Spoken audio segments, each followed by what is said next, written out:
early Thursday morning. Two things happened within hours of each other on opposite sides of the Arabian Peninsula. And together they tell you more about where this war is headed than either one does alone. At the Shalamchay border crossing, the single busiest land route between Iran and Iraq, a U.S. missile struck near the passenger terminal.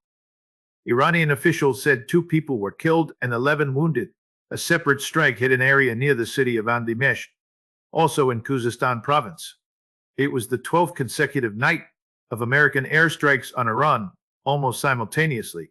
More than 1,000 miles away in the Red Sea, Yemen's Houthi movement said it had struck 2 Saudi oil tankers, the Ancelia and the Layla, with drones and missiles.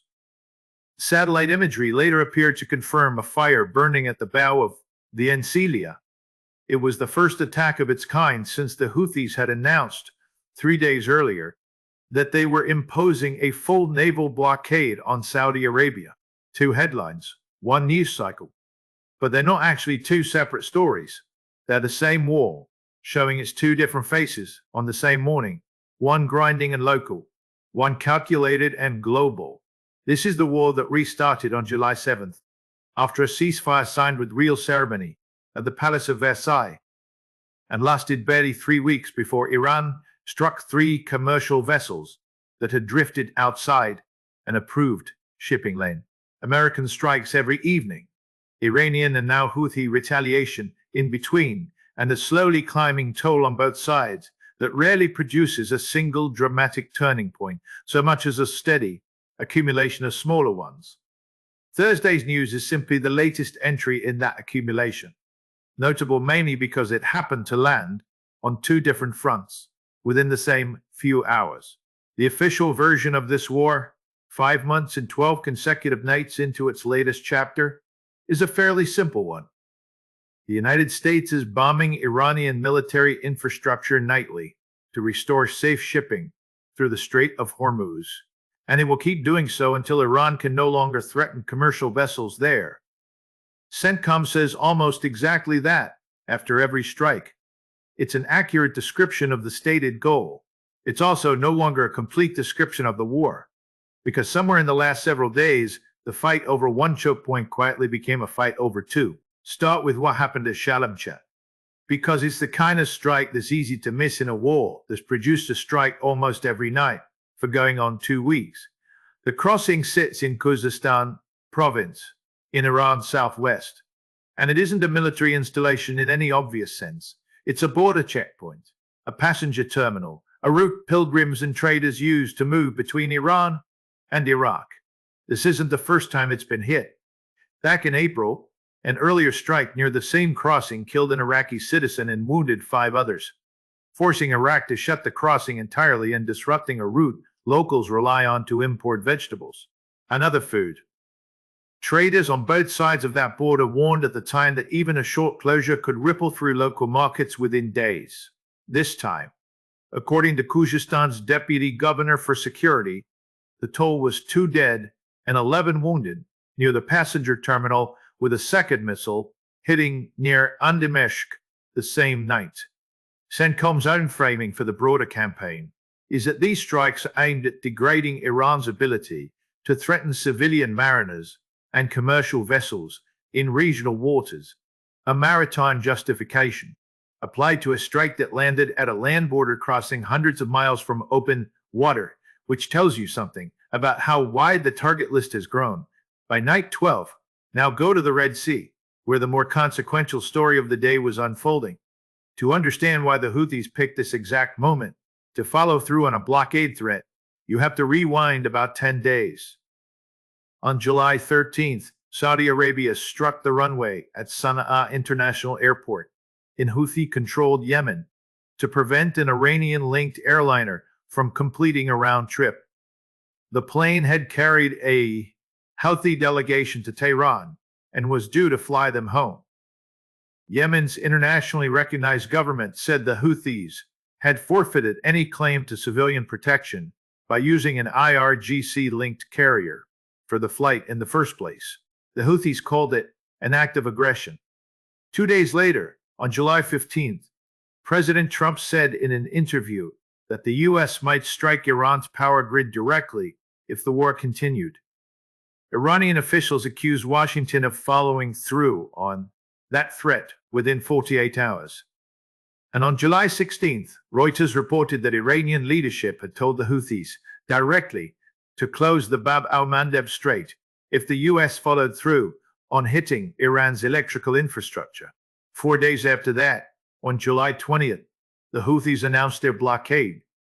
3 days after that, the first tankers got hit. Laid out in sequence like that, this doesn't read like an independent Yemeni militia making its own decision about an unrelated grievance with Saudi Arabia.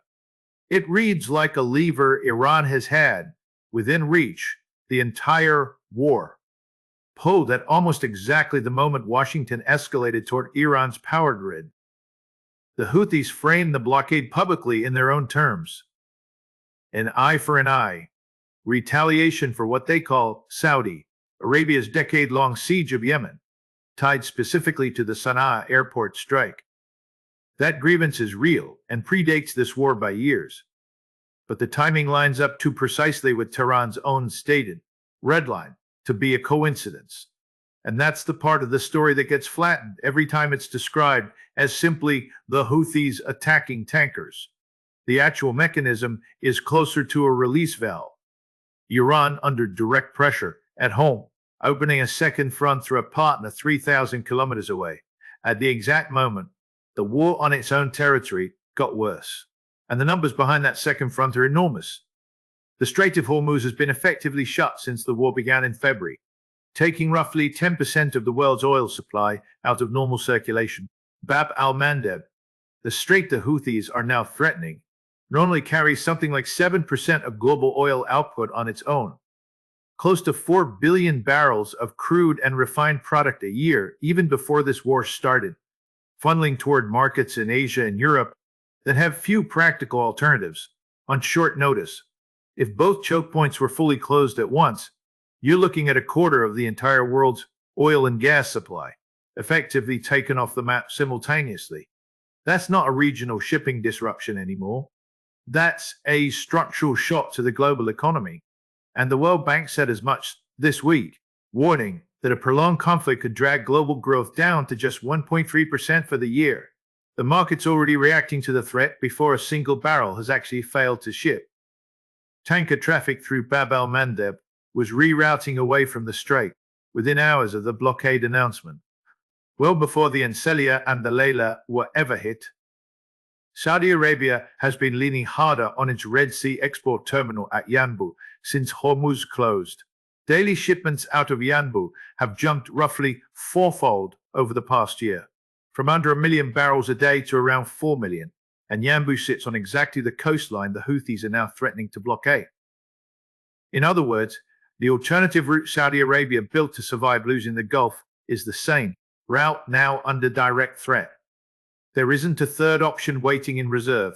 Here's a useful way to think about what Iran has actually built over the past decade, because it explains why a war that started as a fight over nuclear facilities in February has, by July, turned into a fight over two separate ocean choke points on opposite sides of a peninsula. Call it leverage by proxy.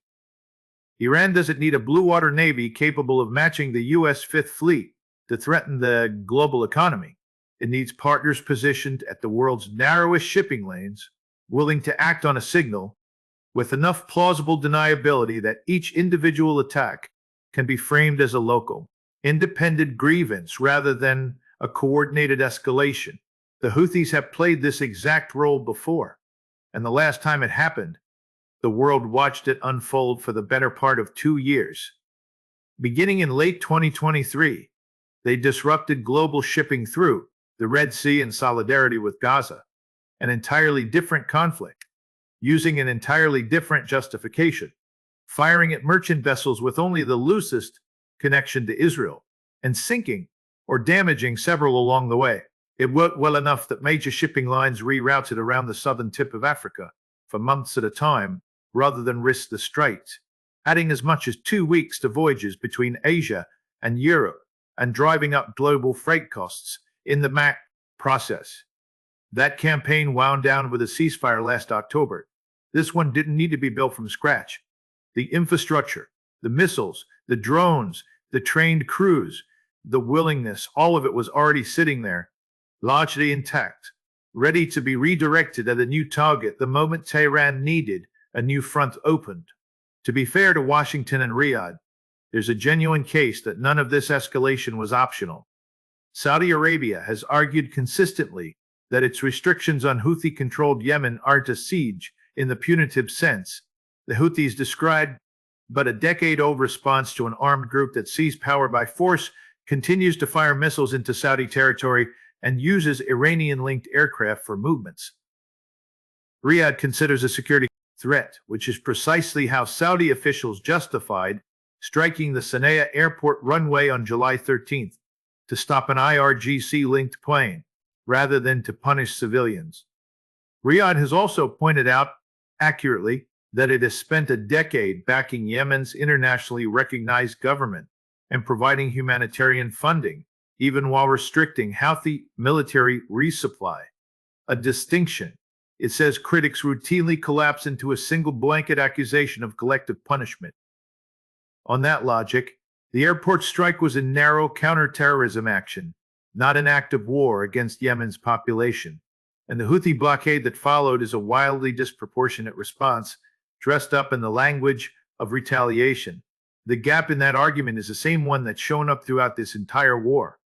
A targeted, defensible strike keeps producing a much larger, much less targeted response.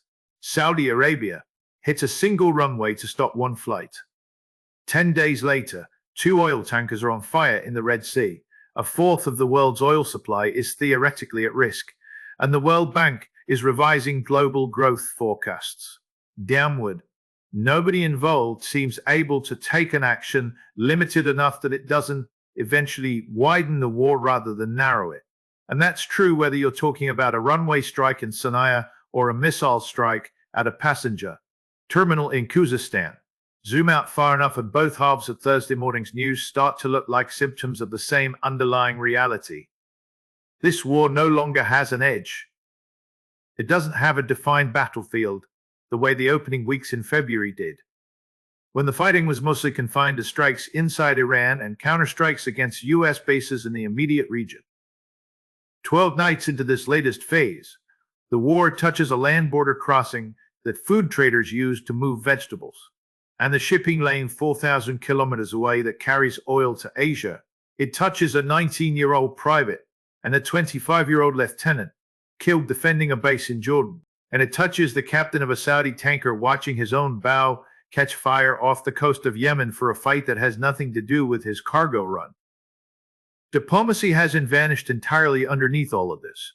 Secretary of State Marco Rubio said this week that Iran is begging for a deal and needs to come to their senses, a taunting choice of words that nonetheless implies real contact is happening behind the scenes. Iran's own foreign ministry has separately confirmed that mediators are actively presenting proposals in Tehran, though it hasn't detailed what's actually on the table, or which of the previous ceasefire's 14 points, if any, might survive into a second attempt. Talks running in parallel with an expanding war are not the same thing as talks that are working. And nothing about the last week, a new blockade, 2 burning tankers, a border crossing hit for the second time in 4 months, suggests either side has actually found an off-ramp yet. It suggests, if anything, that both sides are negotiating and escalating at the same time, each hoping the other blinks first before the damage becomes irreversible. So what's actually worth watching from here? First, whether the Houthis follow up the Encilia and Layla strikes with more attacks, or whether this was a single demonstration meant to prove the blockade is real without committing to a sustained campaign.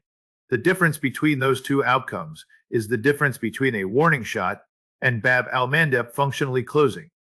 Second, watch the Yanbu shipping numbers, specifically. The same way CENTCOM's Hormuz vessel counts became the metric for the other side of this war.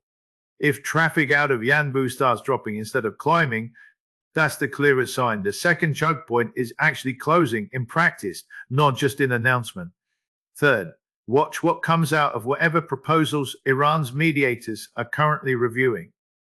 Because if Rubio's begging for a deal framing has any truth to it, this might be the closest the war has come to an actual diplomatic opening since the Versailles ceremony fell apart in 3 weeks. At fourth, keep an eye on strikes like the one at Shalabjeh, a civilian border crossing hit for the second time in 4 months. Because those are the strikes least likely to make headlines and most likely to quietly define how this war is remembered by the people who actually live along its edges. And fifth, watch how insurers respond over the coming days. War risk premiums on vessels transiting either strait are a quieter, less dramatic signal than a burning tanker, but they tend to move first and move fast, and a sustained spike would tell you the shipping industry itself has concluded this isn't a one-off demonstration. There's a detail worth sitting with from Thursday morning if you want the honest shape of where this war actually stands. On one side of the peninsula, a strike meant to degrade Iran's ability to threaten civilian mariners killed 2 people at a passenger terminal where nobody was doing any mariner threatening at all. On the other side, an oil tanker with no connection to Iran's nuclear program or its military caught fire because a militia 3,000 kilometers from Tehran decided the moment was right to prove a point on Iran's behalf. Neither event will likely be the one anyone remembers about this war a year from now. That's exactly the problem. A war, measured in nightly strike counts and blockade announcements, stops producing single defining moments and starts producing an accumulation of exactly this: a border crossing, a tanker, a lieutenant, a fisherman's export terminal, one after another, until the running total is the only story left to tell. I'll keep tracking both fronts as they develop. Whether the Red Sea blockade holds, what happens at the negotiating table, and what Night 13 brings. If that's useful, stick around for the next one.